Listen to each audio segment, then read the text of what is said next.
Cool Breeze Over the Mountains, a podcast where we chronologically step through and discuss each film starring Keanu Reeves. My name is Andrew Gormley, and I am one of your hosts. There is but a single episode where I haven't been joined by both of my delightful co-hosts. It's getting harder to formulate new ways to say the same thing, but God damn it, I'm going to try. Oh, man. The woman is really very brilliant, and she can hold her liquor. Whitney Nelson. That's true. Hello. And he is one of many people who considers rap to be poetry. Evan Wells. Absolutely. Well, there I do. So that line to me stuck out like a sore thumb. Truly, sometimes the thoughts of the writer come through very clearly, and that for me seemed to be that moment in the movie. So we'll get there. We'll get there. Yeah, we will. Oh my goodness, we've crossed the Matrix threshold. We're now back down into reality, a more grounded tale. But before Evan takes us into that, let's just get this housekeeping out of the way up top. Mm-hmm. As always, coolbreezepod.com is the website. Email is coolbreezepod@gmail.com. Twitter @coolbreezepod. Tons of amazing people over there.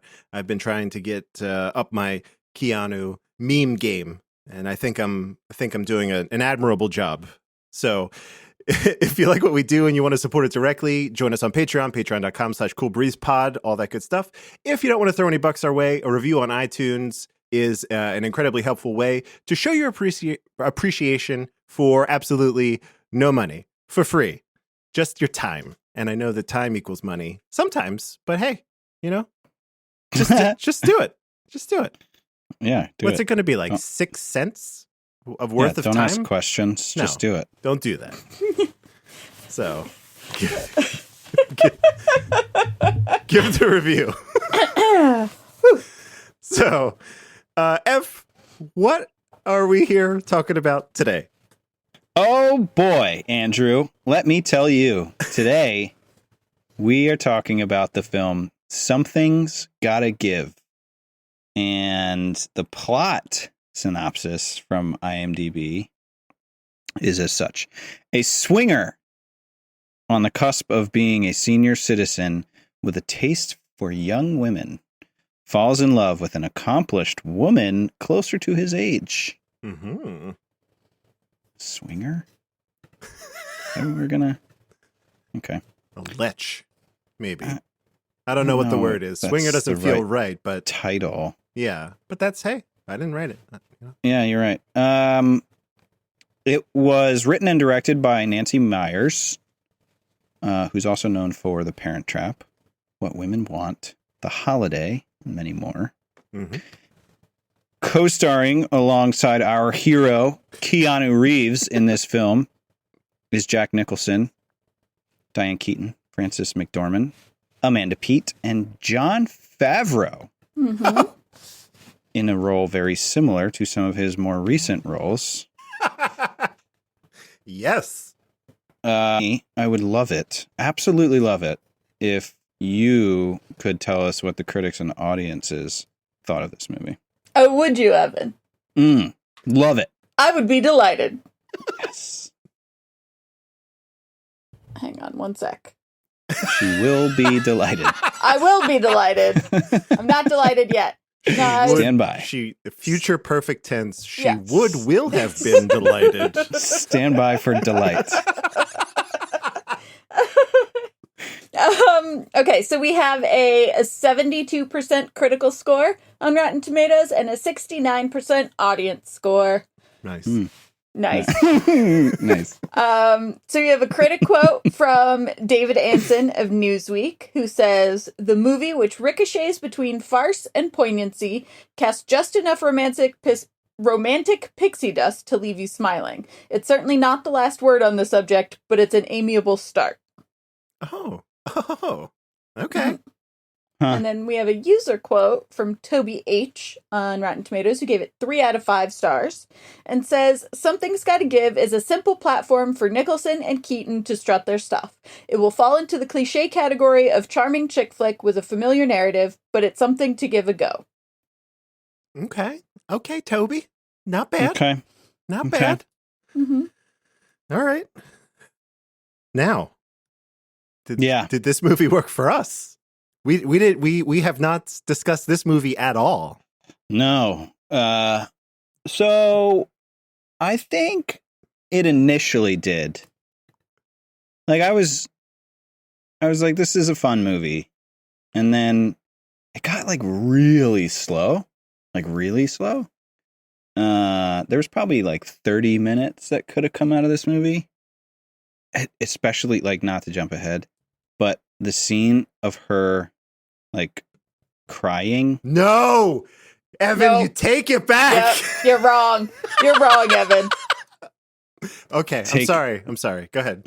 Take out 75% of that scene. Oh, killing me. Like, I very literally muted the movie for most of that. Okay. I couldn't handle that. Anyway. So, pacing, right? And then the plot's fine. You see right through it, but it's fine. It shouts in your face in the first 10 seconds what's going to happen. I guess there's development. No. Yeah. Diane Keaton has some development. Yeah. But everybody else is kind of, I guess Nicholson changes, but at the end of Not it all, really. he doesn't. He's like the same like the big moment where he could have been a different person and changed and come around. He just doesn't. So whatever. No development. Original, maybe. No. Or no. And then, technically speaking, it was shot the way, I don't know, it was a standard movie. I talked about editing, like they could have cut a lot out of this. Mm-hmm. The score, I did appreciate, like, the French jazz. It's like, that was nice. But that was more to go in line with the plot and less to be the score, if that makes sense. And Keanu, I thought Keanu was great as a doctor. Yeah. But he kind of went backwards again in the romance realm. Some bad kissing.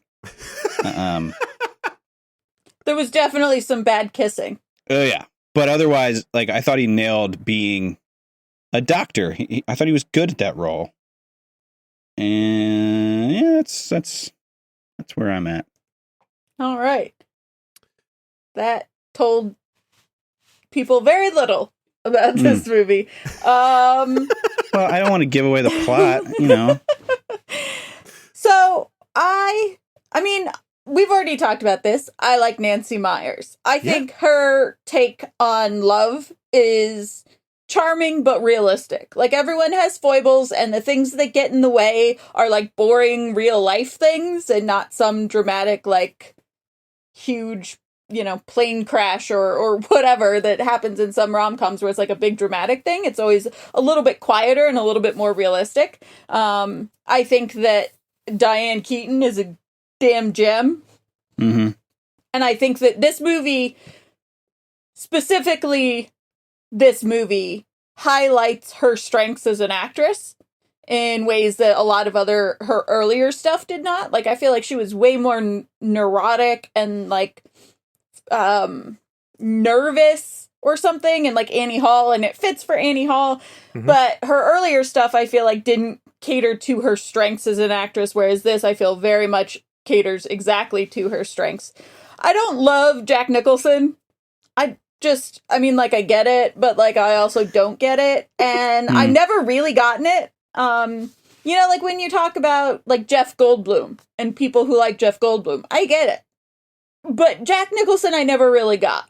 And I don't get him very much in this movie, and I think he's actually the thing that brings it down for me and slows the pace anywhere, is because, like, I thought Keanu was convincing everywhere but the kissing. I thought Diane Keaton rocked it. I thought Amanda Peet was great. Like, I felt like everyone did a very good job and sold it very well and was very in the moment, and it works on all levels for me, except for anyone wanting to date Jack Nicholson.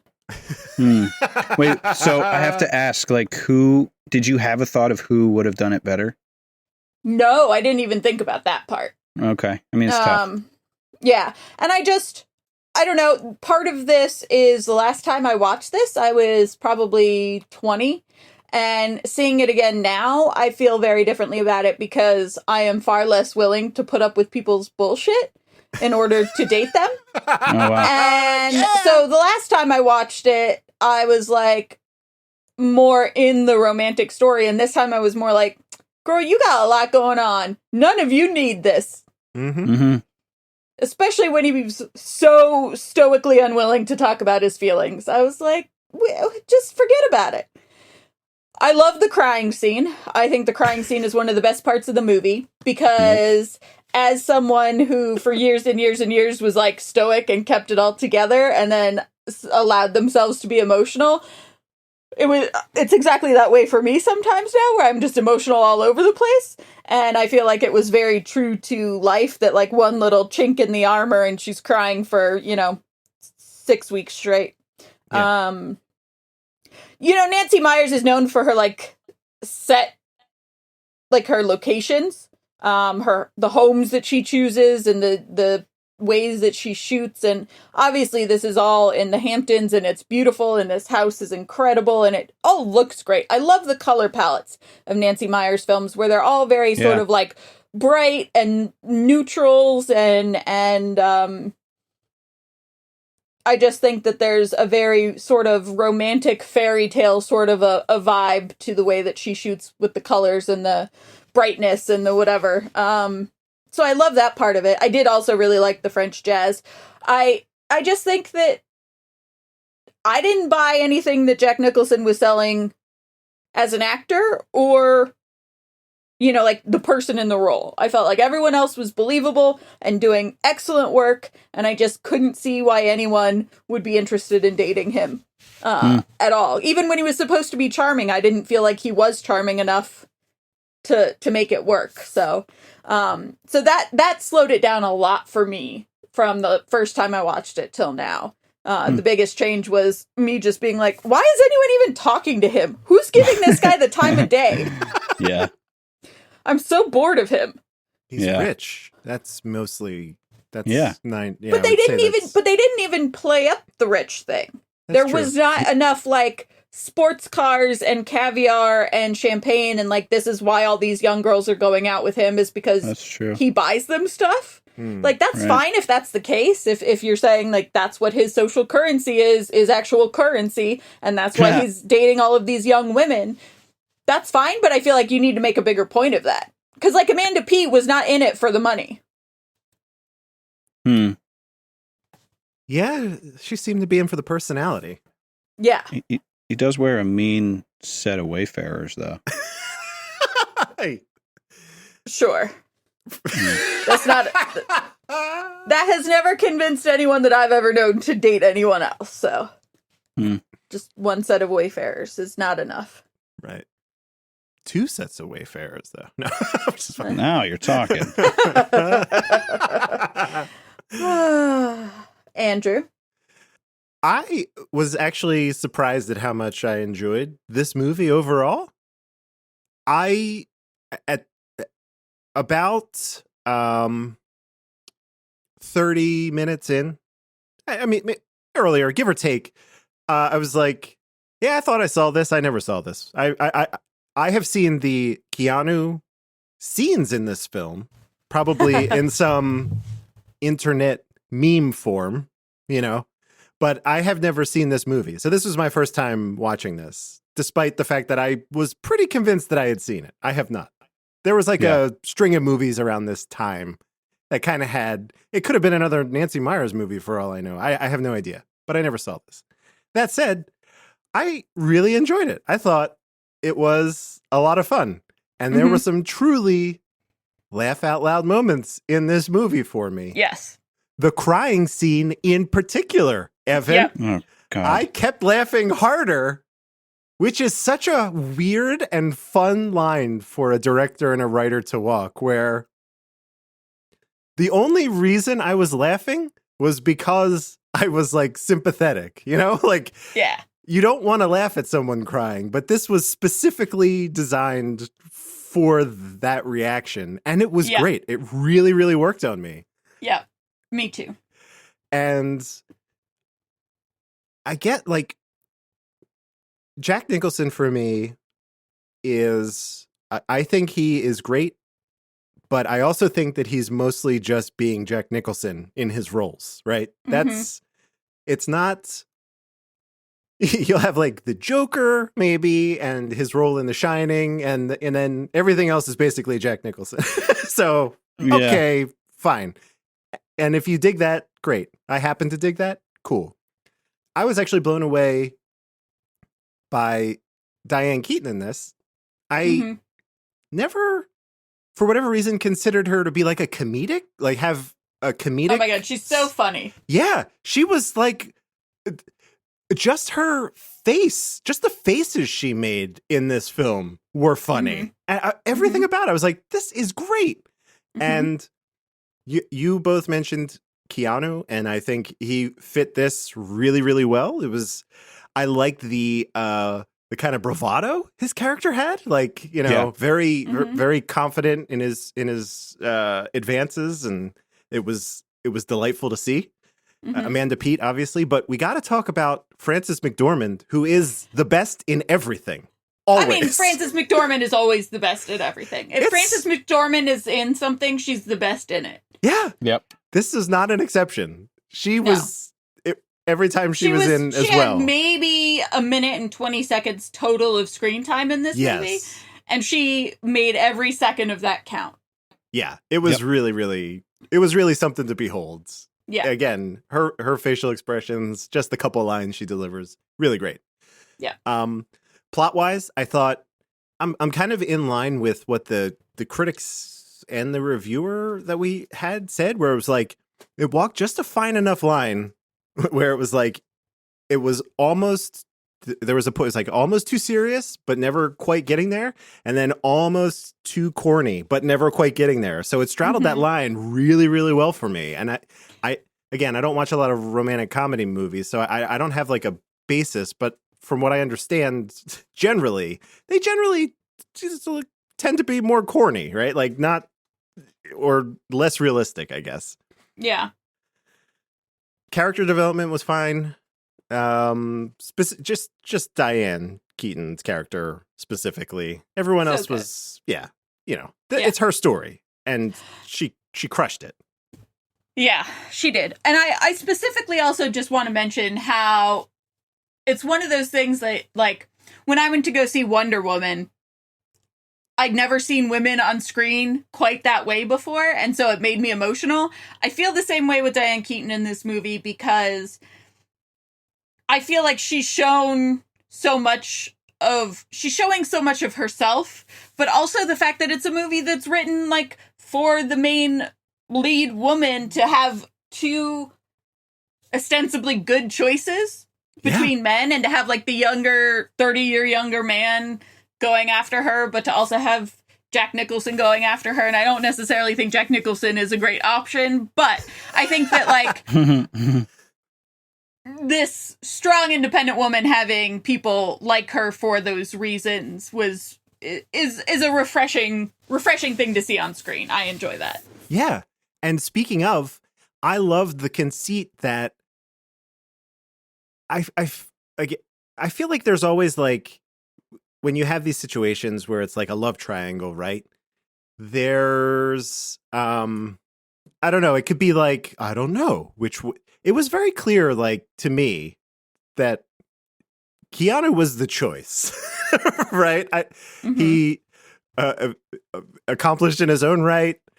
Yep. In very independent, strong-willed, all that good stuff.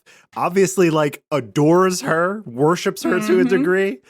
So the turn at the end was like, there was like, I did like groan a little bit. I was like what Ev said, they telegraphed what is going to happen from minute, like 5 minutes into this movie. You're like, okay. Yeah.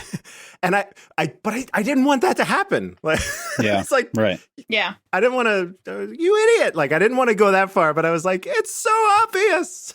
It's so obvious. The only other thing I'll say, the technical work was just great. I mean, not, just, it was very good, very, cinematography, all that good stuff.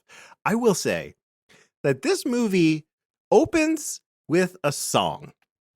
And it is crazy to me how squarely you can be thrust back in time by a song. Yeah. I was like, whoa, bold choice. It was a very bold choice. And it was a big song, though. At the time. Of course, if you haven't watched it or whatever, it's, I believe the song is called Butterfly. Butterfly. By Crazy Town? Crazy Town. Okay. Yep. So, you've heard, I guarantee that you have heard this song somewhere, probably almost 20 years ago, though. So, and I don't know what it is about certain songs that is just, it like squarely puts that in a time and a place, Yep. It's not every song from, like, you could put a song from like 2006 or 7 in a movie and be like, oh, that's got a cool vibe. I wonder when that was made. No. Butterfly is like a early aughts song. That's where it belongs. Yep. I like the little bits of dialogue that were seemingly crafted by like a writer. There was this one line that Diane Keaton has where it's the scene with the pajama party that they're having.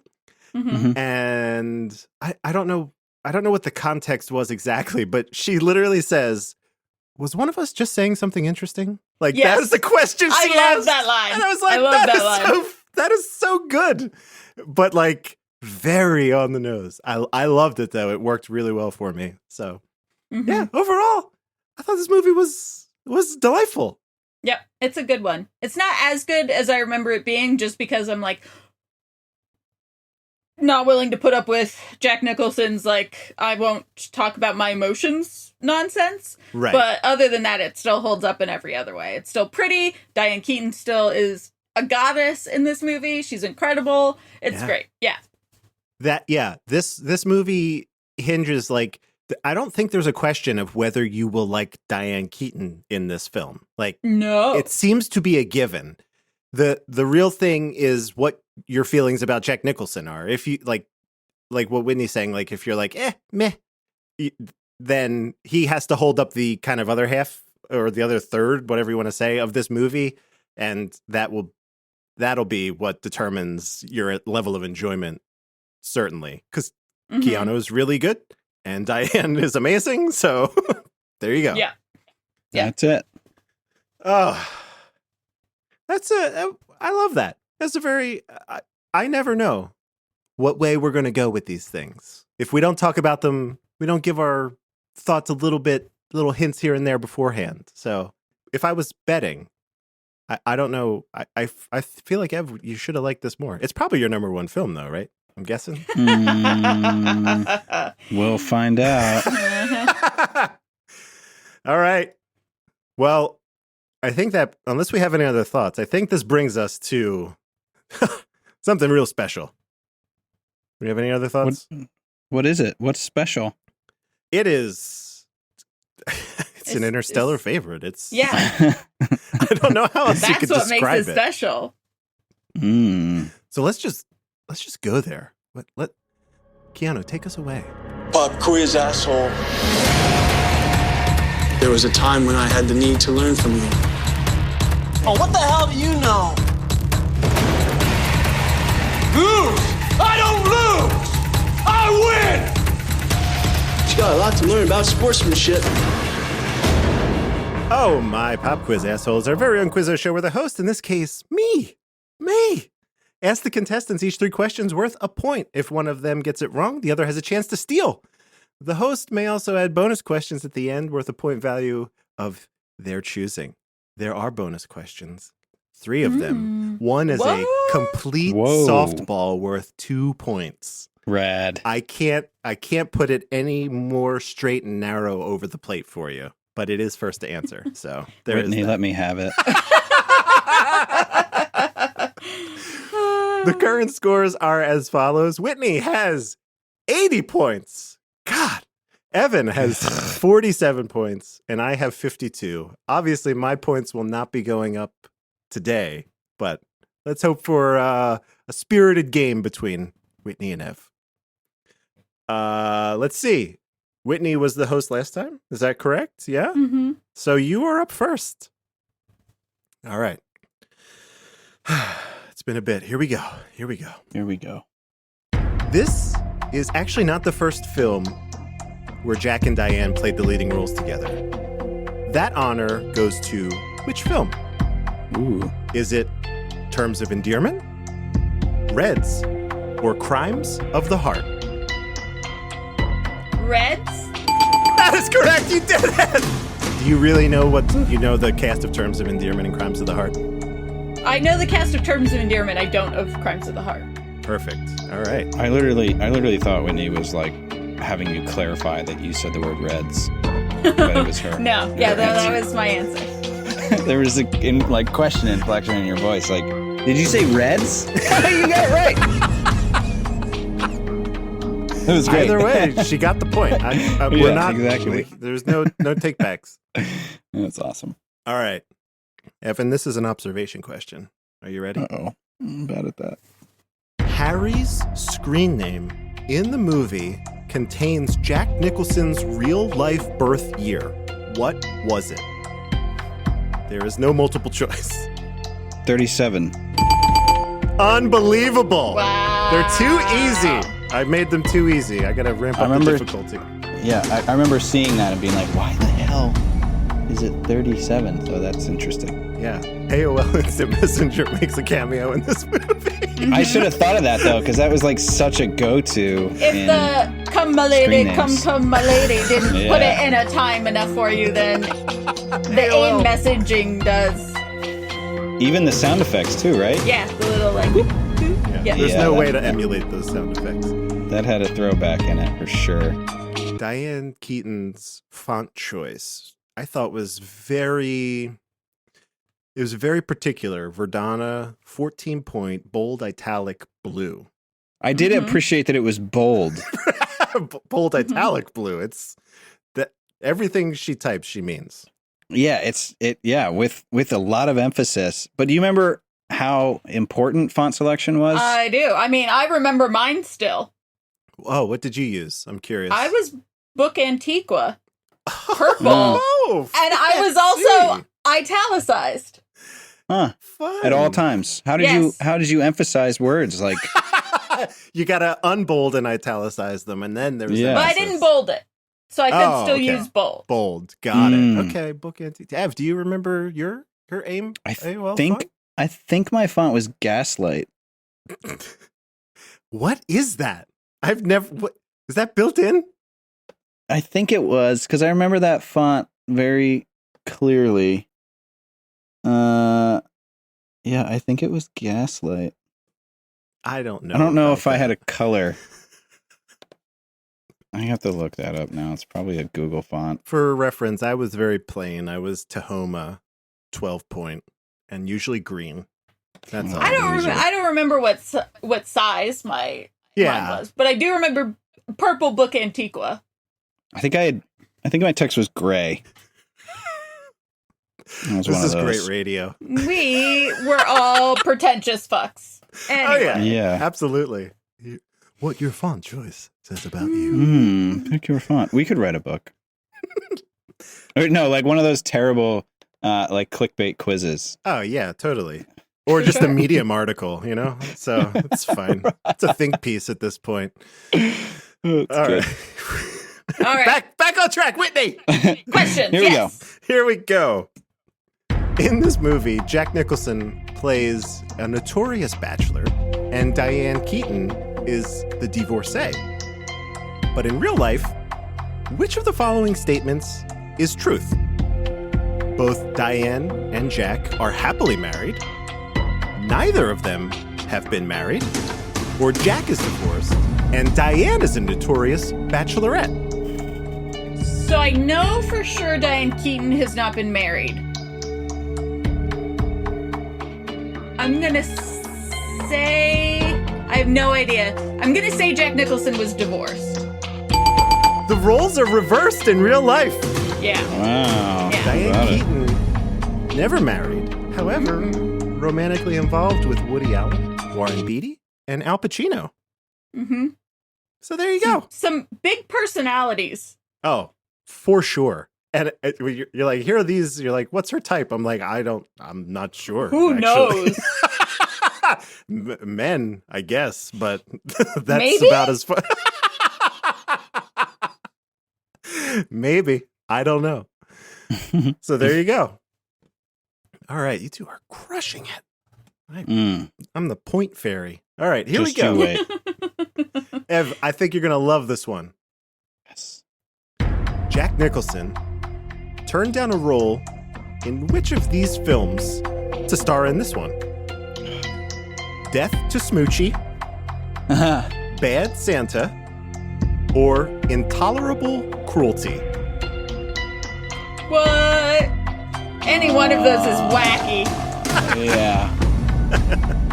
I really want it to be Bad Santa, so I'm going to go with that. Yes! Oh, that's a good guess. He would have had the titular role. He would No have been way. Billy Bob Thornton's character. Oh my I god. cannot imagine what that movie would have been like. So the end of this movie, when he has the beard, I'm like, damn, Yeah. he would have been some of those lines in Bad Santa delivered by Jack Nicholson. Don't get me wrong, Billy Bob Thornton crushed it. So, but Good it's role. always fun to imagine. Mm-hmm. Okay. Oh my gosh, you guys are on a streak. Here we go. Whitney. Mm-hmm. With this film, Sony became the first studio ever to have this many #1 box office openings in a single calendar year. Whoa. Was it 6, 13, or 9? I have no idea. I'm gonna guess 9. Unbelievable guessing! Oh my god. They actually also broke the record again, Sony, in 2006. I don't know if it has been broken since, but in 2006 they had something like 11 or 12. So What? yeah, for a while, Sony, I don't know what they're doing nowadays. Sony was but on for a while, roll. yeah, Sony had quite the portfolio of films. All right. This one might be a softball, but it depends on how much you're paying attention. Yes. I wasn't. Well, you got the 37, so another That's one true. of those. No multiple choice on this. So again, Well, if it Oh, had to do with sick. sound, he might not know it just because he muted part of the movie. Yeah, how I don't many know what her times did laugh Diane sounds like. Keaton cry. All right, no, here we go. The title of this movie is from a 1954 song written by this person, who Keanu's character was named after. Whoa. Keanu's character was named after? Yeah. So what was Keanu's character's name? And you got the point. His name was oh my god.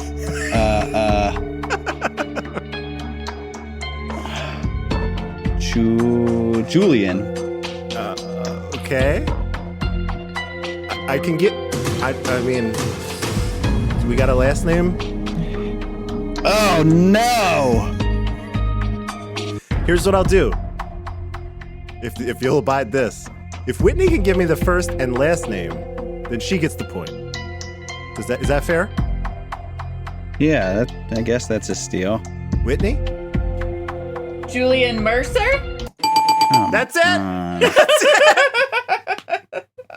I would never have gotten the first name, so thanks, Evan. I would never have ever gotten the first name, but I remember him being Dr. Mercer. Look at you. You put you two together. Yeah, there you go. Unstoppable. All right. Okay. Now we move into the very exciting bonus round. This is the softball. Okay. It's just You said the last one was No. a softball. I mean, Julian Mercer. It's just his name, his character name. Watch the credits, Ev. You lied. This is truly a softball, and it's the first to answer. Okay. I'm going to try to say this question as quickly as possible. All right. Oh god. Oh god. Name the other film we've recently seen Jon Favreau and Keanu in. The Replacements. Whitney stole it. The replacements. That's 2 points for Whitney. Oh, damn it. She didn't need those. I do. Okay. Here's all right. So the next one, you can both answer this one. It's worth 2 points. It's a multiple choice. So pick your answer, pick the same answer, pick different answers. I don't care. But you got to, figure it out. Here we go. Okay. This famous composer, who worked on numerous other Nancy Meyers films, was replaced by Hans Zimmer because of elusive creative differences. Was it Danny Elfman, James Horner, or Alan Silvestri? Oh, shit. Those are all great. Mm-hmm. I'm going to go with Horner. Okay. Ev's locked in for Horner. So I don't know much about composers. I don't recognize 2 of the 3 names you even said, but I definitely feel like I would know if it was Danny Elfman because he's got such a signature style that I'm gonna say C. Silver? So what was his name? That would be Alan Silvestri. Silvestri. Yes. Yeah. He did Forrest Gump. Right. Okay. Yeah, I'm gonna go with him just because Evan said the other one that I don't know. All right. It turns out he also did this film. Oh. Nice. Evan, you all right? I was thinking of Glory. Did you look up Alan Silvestri?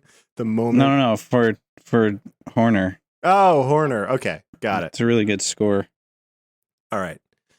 This was a beginning of the show, just curiosity that is based on this movie. So let me ask the question. The Price is Right rules apply here.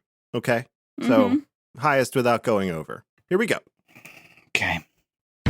What is the average salary of a mid-level Christie's auctioneer?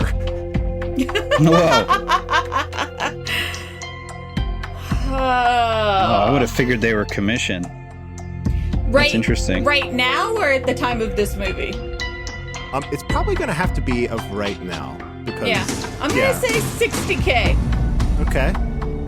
That's a good number. Evan, I don't want to tell you what to do. No, I'm not going to tell you what to do. I feel like you said mid-level for a reason, so I'm going to go lower and say 48. The average salary of a mid-level Christie's auctioneer is $50,000. Evan! Yes. Okay. Yes. You got a bonus. Good Lord. Congratulate me, Whitney. Congratulations, Evan. Thank you. You're welcome. Oh, Lord. That was Pop Quiz. I love giving out points. I love it. Especially when the opportunity like this. There's a fair amount of trivia for this movie. The new points are as such. Good God. Whitney, in a mad dash to get to triple digits, is now at 88 points. Evan slides up to 51. That's a big ass jump. It is 8 points in this round. Is this your best round ever? I think it might be. It might be. God, crushing it. It's not enough. Yeah. Evan moves up to 51. I stay at 52. So again, it's just going to be Evan and I back and forth. At some point, one of us will lose when we run out of movies. If there were more sports movies, you guys would have a better chance. But I think we've actually depleted the Keanu sports movie. Yeah. Right. Now it's all weird samurai stuff in Constantine. So. Well, actually, samurai stuff and Constantine, you guys actually still probably have a shot because I know nothing about either of those. But oh yeah, I do a lot of sword stuff and ninja stuff. So, but I do have the leg up in the Nancy Meyers arena. So that's it. Yeah. So and knowing composers and their work, or just going with the opposite of Evan's answer. Yeah, the opposite of Evan's answer. That's all I did. Also, valid strategy. Truly. I'm gonna try it. Yeah, just go with your other instinct. All right. So we're ready to dive into this thing? Let's do it. I'm using Wikipedia on this one because it's your kind of standard like rom-com situation, I think. Mhm, There's some cool deviations, but for the most part, it's pretty straightforward. So here we go. We have the movie opens with a great song, like a great song. We see a lot of very attractive women walking around. Two Crazy Town's Butterfly. Right. Mm. And right out of the gate, you're not sure what you're in for. But it gets markedly better, like right after the song stops. So there you go. We meet Harry Sanborn. Okay, this is Jack Nicholson's character. He is a very wealthy New York music producer, business person. He's got a lot of money. Or, like Whitney said earlier, it's never actually clear that he has a lot of money, but he owns a lot of businesses, right? He has a lot of money. They say when Diane Keaton's saying, "I googled you too, and here's what I learned about you." Oh, that's true. Yeah, He like started a company at 29, sold it at 40, dabbled around with some other stuff, but then she says that he bought a record label and turned it into the second largest hip hop label in the world. So he has money. Yeah. So that's what he's about. He also has like I guess like a bad habit. I don't know. It doesn't matter. No judgment here. No judgments. He dates women under 30. That's his thing, I guess. Mm-hmm. And we meet his latest in a string of relationships. This is Marin, played by Amanda Peet. All right. The two are driving to her mother's Hampton Beach house, right? There was actually something hilarious that happened here. I don't know if either of you caught this. They're in the car. He gets a phone call or whatever, and I don't know exactly what it was, but he looks at her and she says, it's just up here, make a right, and then it's like down a bit, and then it cuts to a shot of the car actually Turning making a left. I thought that too. She's like, make a right, second driveway on the left. Yeah, and I'm like, but they don't show the car turning right. They never make a right. You see the car only make a left into the driveway. Right. That drove me nuts. I know. It was like such an easy fix. You don't even need Jack or Amanda Peet to fix that. You just need two stand-ins with similar... I digress. It's fine. Flip the film! Right, well, then they got to flip the license plate. It's a whole thing. I don't know. That's true. Regardless, it's, one nitpick, but it was pretty funny. I did notice it immediately. Turn left, turn right, and he goes left. These two are going to this beach house. They're expecting to have the whole place to themselves for this whole weekend. But surprise, Marin's mom, played by Diane Keaton, and I believe it's her sister, right? Played Zoe, is Frances McDormand. So it's Marin's mom and her aunt. They come in. They believe Jack Nicholson is an intruder. He's in his boxers and a shirt. They hold a knife to him. It's a very funny scene. Very endearing. There's some awkwardness, but what happens is they all agree to just stay at this house together, which is very large and luxurious. It's the Hamptons, obviously. And they'll just stay separate this weekend. Cut to a scene. We have this dinner, which is, there's a lot of weird dynamics and tension happening here, specifically between Jack Nicholson and Diane Keaton, who doesn't understand what Marin sees in this guy at all. Mm-hmm. Kind of calling him out on his bullshit here and there. It's a great scene. Yeah. After this, the night really goes south. So Marin and Jack Nicholson's character, they begin playing a Marvin Gaye song. You can imagine what is starting to transpire in the bedroom, but that is rudely interrupted because Harry, Jack Nicholson's character, has a heart attack, and he is rushed to the hospital. There's a funny scene. Diane Keaton is performing CPR, and I think the line when she goes to perform it is she says, "This fucking guy," and then does it. I laughed out loud. I was like, that's amazing. Really good. Uh-huh. At the hospital, this is where we meet our hero and savior of all humanity, Keanu Reeves. Julian Mercer is his name. Evan, Dr. Mercer. Uh-huh. The prescription here is a little weird, but this is the whole conceit of the movie. He says, look, you're not well enough to travel back to the city yet. So you got to, you're not, if you don't want to stay at the hospital, you can't go back to New York. Why don't you stay nearby for a couple of days? I thought that was a little weird, but I was like, okay, here's where. Yeah, I don't think any doctor would ever say that. If you're not well enough to go home, you're not well enough to leave the hospital. Right. Well, I don't know, because he was going to have a live-in nurse. I don't think that was too far-fetched. I suppose, but he could go to New York and have a live-in nurse. The Hamptons But is not- not that far away from New York. Not Dr. Mercer's nurse. No. I guess, who is fired almost instantly. I digress. I digress. Harry ends up staying with Erica, Diane Keaton's character. There are some very funny scenes here, personalities clashing. It's the fish out of water situation. It's really quite delightful. There's the scene where stumbling around in the dark, he wanders into her room. She is naked. Is very funny. I enjoyed that scene quite a bit as well. The fact that Harry is dating her daughter, okay, and that Julian is smitten with Erica, leave these two, Jack and Diane, Harry and Erica, struggling on how to interact with each other. Like, it seems like a romance is budding here, right? But Harry loves the daughter, and from the moment they were in the hospital, Keanu Reeves was smitten with Erica. It's great. Yep.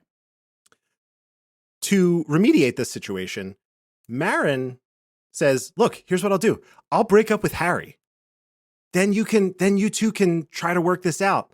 And great news, we haven't had sex yet. So there's no weirdness there. That was interesting that they wrote that in there. Yeah. Because at the end of the movie, I was like, ew, and then I was like, oh no, they didn't. Because they told us that they didn't earlier in the movie. Right. I feel like if you didn't put that line in, that it would be super weird. But, or maybe not. Who cares? Whitney, do you have anything? Do you want to chime in here? I don't know. I don't care. Well, put me in the hot seat, huh? Whitney, you have something to say about this. From female perspective, I mean, again, I don't know what I'm talking about. I don't. Is it a big deal? I don't know that it's a big deal if you want to date somebody. If they're single, date them. Or if they're available, date them, I should say. Not even single. Right. I've never been in this position. Yeah. I can't picture any of the people that, my mom has dated being someone that I would also date. Right. Yeah. But I also think that, if it didn't work out or for whatever reason, it's not that weird if people are into it. It's just how much chemistry there is. Lots of families have had weird stuff with, people coming into the family and then whatever. But, I don't think it's that weird. I think it's less weird if they have not had sex, because then you don't ever have those questions of, what you did versus what your mom did in bed. Yeah. That would be hard for me personally to get over, but I also think that it's not that weird.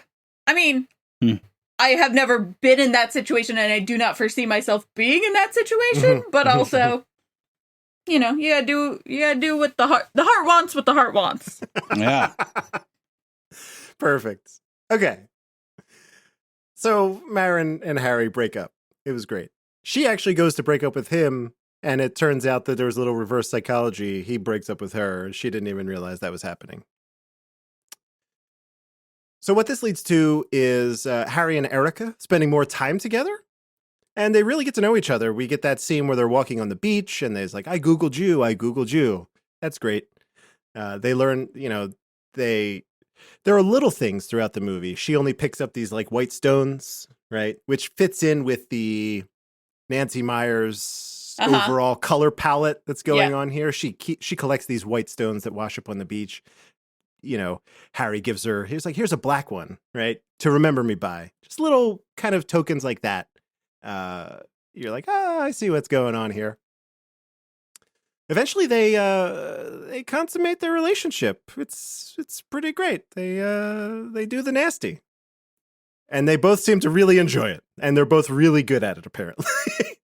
Good for them. Good for them. Way to go. Good on you both. Yeah. It is around this time that Harry also gets his diagnosis like a clean bill of health, right? Mm-hmm. Mm-hmm. And this means that he doesn't have to stay anymore. He's not bound to this house anymore. And he leaves, right? It's very sad. Mm-hmm. Diane Keaton is broken up about this, and we get that amazing scene of her crying over and over and over. But what this does is it allows her to write, because early on they established that she's a playwright, but she's been in a slump recently. Yeah. But now, because of all this, she is cranking out pages. Yeah. So my favorite part in the movie is when they're in the street and they're having their conversation on the street in New York, and Diane Keaton's like, I was fine before. I could have done that forever. But now, what am I going to do with all of this? And I just love that part because I feel like that's so relatable for everybody. Just at some point, you're like, but what? I'm left with everything here. And what do I do with that? And that could be a work situation. That could be a romance situation. But everyone has felt that moment of like, that's fine for you or whatever. But like, now what for me? And I just love the line in the way that she sold it. And then immediately followed by the like 6 different shots of her crying in different locales. I thought it was great. Yeah, it's very, very fun. It's, again, you never want to laugh at a character who's crying, except in this like one weird instance where it totally works. Part of me really would have liked to have seen this in theaters to experience that with the collective, because that seems like a moment that would have hit for everybody. And considering, again, this was like a #1 box office hit, a crowded theater watching this, all kind of sharing that moment, I think it probably would have been pretty special. Yeah. So Harry leaves. Diane Keaton is heartbroken. Alongside this news, Marin gets news that her father is going to get remarried to a woman that is only 2 years older than her. And for some reason, this stirs deep kind of emotions in her. She's very distraught about this, right? Erica, on the other hand, she's like, great, good for him. I'm happy he found somebody. But Marin, again, she's like, look, he's asked me to go meet this woman, and eventually you're going to have to meet her too. So why don't we just go into the city and meet them together? And it's like, all right, fine. So they go to this family dinner. At this dinner, Erica sees Harry at a table at this very fancy restaurant with another woman. And they have this big knockdown, drag out argument. And Erica eventually hops in a cab. She's like, in no uncertain terms, it's like, fuck off. Right. And then Harry, we see this, he grabs his chest and we're like, oh shit. And then with the next scene, we see he's in the ER, right? We find out that what he experienced just there was not another heart attack, but he had a panic attack, from all of this emotion kind of crashing down on him. The fact that he might not see Erica again, he flipped out. Oh, pretty cool. Stress will kill you, the doctor says. The other thing we want to note here is that after she leaves Harry behind in this taxi and we see the whole hospital scene, she goes all in on this relationship with Julian. And we see that they are, they're having a great time together. They are truly a good match. We see that Erica has really brought this play that she's writing to a place where it will be put on Broadway, apparently. So Harry hears about this. He goes to the theater where they're doing rehearsals, right? he's seeing what is happening up on stage and realizes very quickly that this is about the two of them. This is their story. He's a little upset about this. And he asks, it's like, the funniest thing is he asks, it's like, well, what happens to me in the end? And she says, you die. For a laugh. And I thought that was so good. His reaction to that, awesome. Again. Mhm. Yep. We see again, he has another panic attack because he leaves this theater and immediately almost just falls over onto the ground again, has another panic attack. The same doctor who we saw treat him the first time says, like, look, you got to figure out something to like take your mind off this, go Zen. What do you want to do? And he does this kind of guided meditation thing. All signs point to him wanting to go to like an island and just relax. So we see that actually, it seems that happens. He goes to this island. We get a interstitial here. 6 months has gone by since he left, apparently. Erica's play is like a massive success. I thought it was really cool. I always love when they do this, where there's like a movie in a movie that is the same story that we're watching and how that plays out. Like the classic kind of photos you would have if you go to see something on Broadway of like the actors on stage and the same positions we've seen them. I was like, this is my jam right here. I'm into this. It's good. We see Harry visits Marin. And it's one of these situations where he's kind of maybe looking for some closure. He says he apologizes, right? If I did anything to hurt you, I apologize. She responds, you've been nothing but nice. And then she shares that she's pregnant and she has a husband, which feels a little sudden, does it? Am I wrong? 6 months? It's been 6 months. Right. Oh, yeah. I mean, that's fine. You teach their own. That's good. But there was a whole conversation with her and her mom, though, where her mom was heartbroken, and Amanda Peet was like, "This is why I don't date anyone seriously. This is why I don't get attached to people, is because I don't want this to happen." And she's like, "If you don't do it now, when are you going to do it? Who are you going to let in?" So they do kind of set up her immediately falling for someone very hard because it's the first time she's ever let anyone in. That's true. Yeah. That was like a very powerful scene as well, where she's like, if you're not going to do it now, then when the hell will you do it? And Diane Keaton relating that back to her own life. Like, for the first time in a very long time, I felt something, right? Yeah. It was great. Okay. So she's pregnant. Harry, he's like, what if I wanted to go tell your mom these same things, that I'm sorry and apologize? And Marin says she would probably enjoy that, but you'll have to wait till she gets back because she's currently in Paris celebrating her birthday. Let's rewind a moment and say that in an offhanded remark, when these two were in the throes of their tryst, they said, look, if we still know each other in a year, let's go to Paris together for our birthdays in January and February, respectively. Aw. Harry decides, here's my moment for a grand gesture. I'm going to Paris. He shows up at the right time, at the exact correct restaurant, which she said, but still. And she is seated at a table that is pretty much like, he had to like walk around one table, but he was like, oh, she's right there. I was like, oh, okay.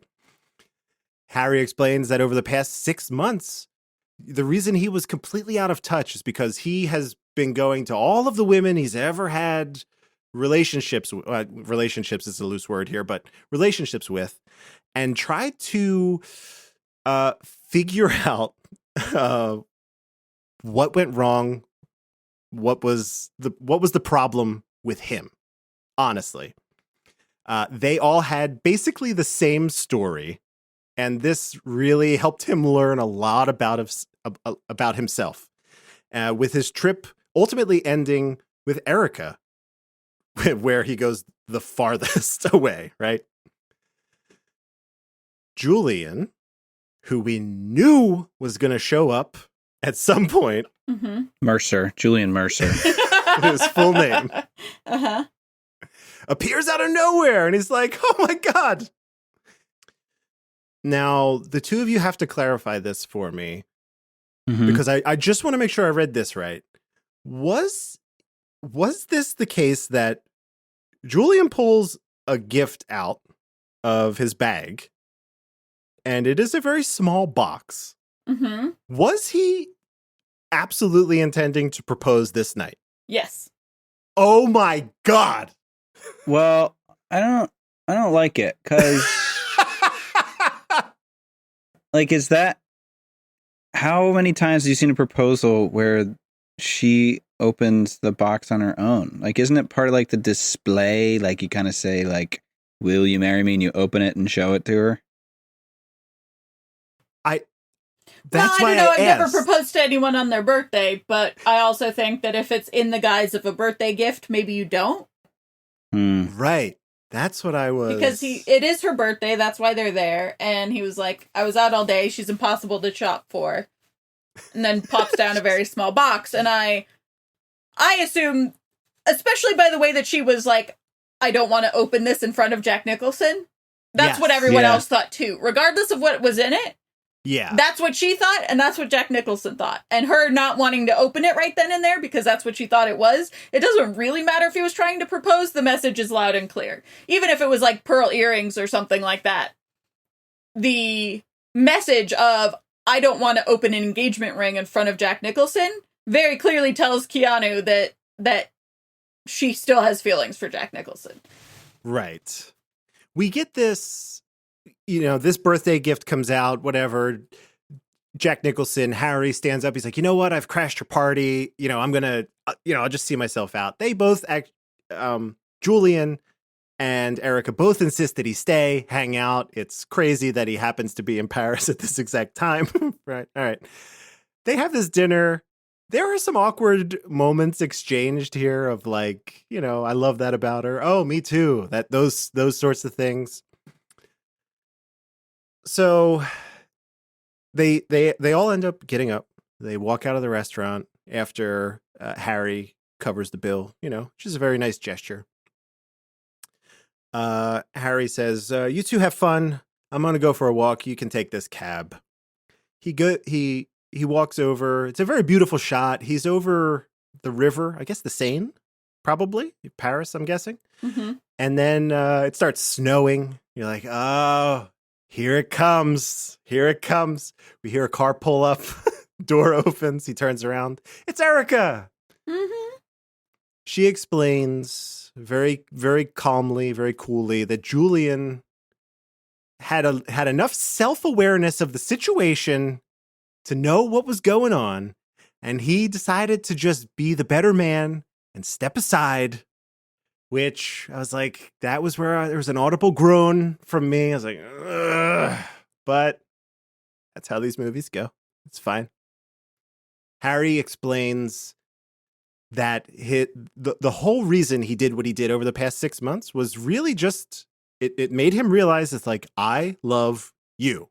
And I don't think throughout the whole movie we've heard him say those exact words. We heard like, I love ya. There's a specific point that he's like, Yeah. You're a woman that someone could love. Yeah. Love You're you, kid. unlike anyone. Yeah.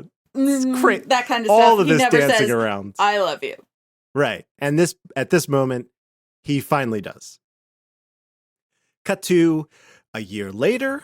We're at a restaurant, probably in New York, I imagine. Erica and Harry are there. They are out to dinner with Marin and her husband, her new husband, and a baby daughter who was born. And there's a lot of lovey-dovey stuff happening. Jack Nicholson is holding the baby and putting the hand in his mouth and all these great things. Everyone looks happy and amazing and great. The end. Mm-hmm. That is it. Roll credits. What is Julian Mercer doing? Is what I want to know. He's a 36-year-old doctor in the Hamptons. I'm sure he'll be fine. He should have hooked up with Zoe. That is what I want to see. I want that movie. Frances McDormand, Keanu Sequel. Reeves. Yes. I don't like that. Okay. I Why? think that I like Keanu's energy with the more like restrained Diane Keaton. I think that Frances McDormand's energy was very aggressive in all of this in the few seconds that she was on screen, and I just feel like his charisma wouldn't play as well against her. That's true. She had a like a very great, strong vibe about her that didn't. Yeah, there was maybe too much of a clash there in personality. I get it. All right. Yeah. Maybe one day we'll get the sequel, which explores Julian Mercer. I hope. But that's it. I really, really like this movie. And if you stayed till the end, during the credits, there is a song that is being sung. Whitney, Jack I know Nicholson. you tuned out. By Jack Nicholson. Yeah. And, he's fine. He could carry a tune, I guess. Maybe about as good as Keanu can. Like nothing to write home about. But you can clearly tell it's like, oh, that's Jack Nicholson singing. So there you have it. It's sweet. Yes. So, given all of that, something's gotta give. Are we recommending this film to people? I am. Yes. Okay. Yeah. Sure. Sure is like the lowest kind of recommendation you can give a thing. But I'll take it. Sure, I recommend it. Sure. All right. And now comes the drum roll here. Where does this fit into your current Keanu movie ranking? You'll notice that I've restyled this. I did notice. I much was more like, am I having beautifully. a stroke? This is so different. I made Oh, it more God. beautifuler so that we can clearly see where our rankings fit. Mm-hmm. Yeah, I put it. It just barely squeaks into my top 10. It's at number 9 between Point Break and The Gift. Fun. Okay. Evan? I think I'm actually going to put it the same spot as Whitney. Nice. Look at But you. instead, it's between Much Ado and The Gift. Fun. I'm right on board with y'all. Mine's going at the number 11 spot after The Matrix Reloaded and before Dracula, which again is way too high on the list, but that We are definitely in need of a reckoning. oh, it's coming. Mhm. So that's where that will go for me. So that is logged as such. I like it. We all really had a good time with this movie, it seems. A great time, Mhm. A great time. except for the slow part and the crying. Which was the best part, but Nope. okay. Let's talk about next week. This is going to be I have flashbacks of this movie. We are talking about a film called Ellie Parker. Yes. I'm going to go out on a limb and say that neither of you, unless you've already watched it in anticipation for our recording, neither of you have seen this. Correct. I think. No. I think I have not. For me to get this movie, I had to go to like the shady Amazon marketplace Whoa. to get like a DVD copy of it. And then I, did my magic and it's on a thing that we can all have access to now. Anyway, I feel like I watched this movie back when I worked in a video store and I don't know how it'll hold up, but we'll see. Uh-oh. Given all that, are we looking forward to this one? I am. All right. Sure. Yeah. It's a complete unknown quantity for both Yeah. of you. I Yeah. But very early in the Naomi Watts career, this actually got released. I remember reading about this. Got released after The Ring, as one of those those situations where like we couldn't release The Cabin in the Woods with Chris Hemsworth until he was Thor, and then we could sell it based on his name. Same deal here with Naomi Watts. So there you go. All right. Well, that brings us to the end of the show. Hope you'll join us for Ellie Parker.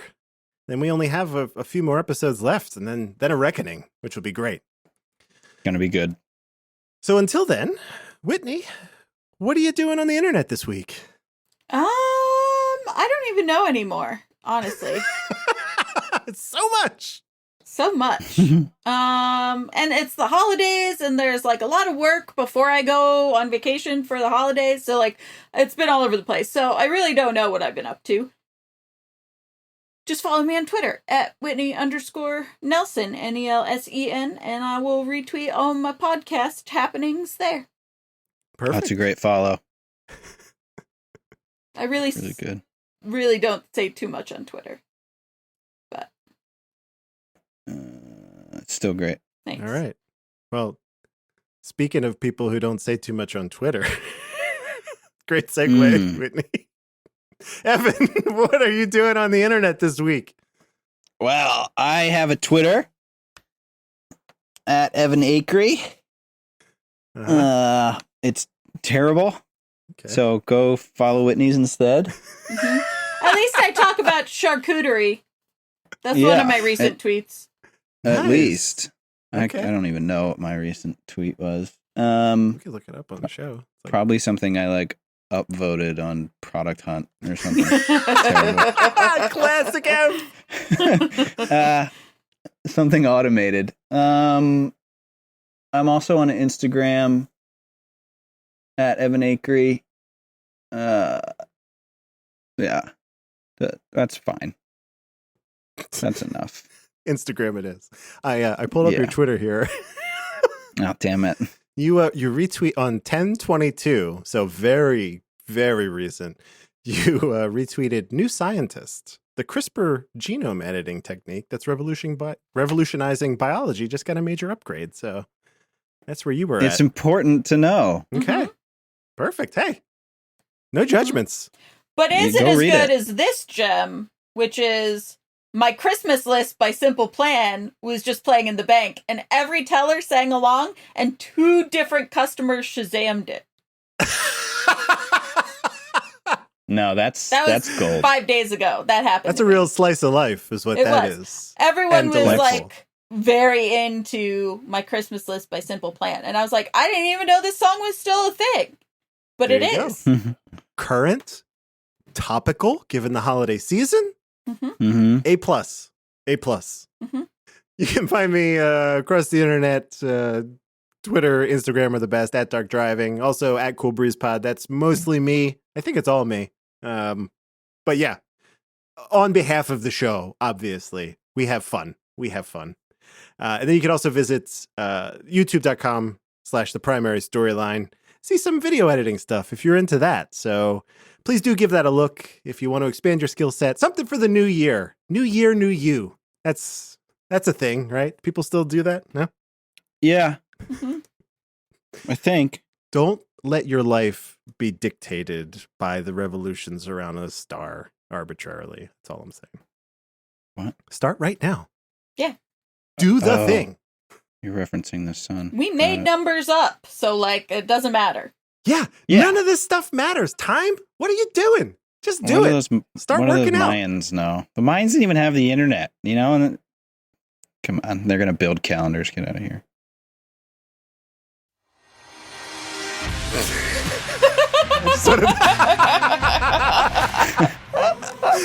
And on that very bizarre note, Nice.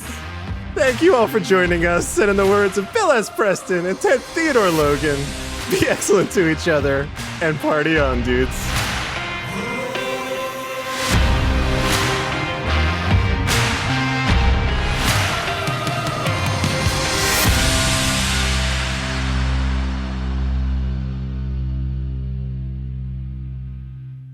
That was great.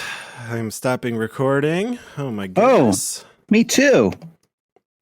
Beep. That's not how that works. That's Yeah. not how the force works. Just what my computer does. Oh, it's Thursday. Can't wait. Produced by Kathleen Kennedy. So that's all I'm going to say. Andrew, are you going Thursday? I am. Good. I'm going to go see a Star Wars. Because otherwise I would ruin it for you. You son of a bitch. That's exactly why. People like you. Yeah. God damn it. What time is your show? I don't know. It's 8:00, something like that. Uh-oh. Mine's at 6. I'm going into airplane mode at like 3 in the afternoon. So no one's spoiling shit for me. I'll find a way. Carrier pigeon. Guys, look, this little bird brought me an son of a bitch.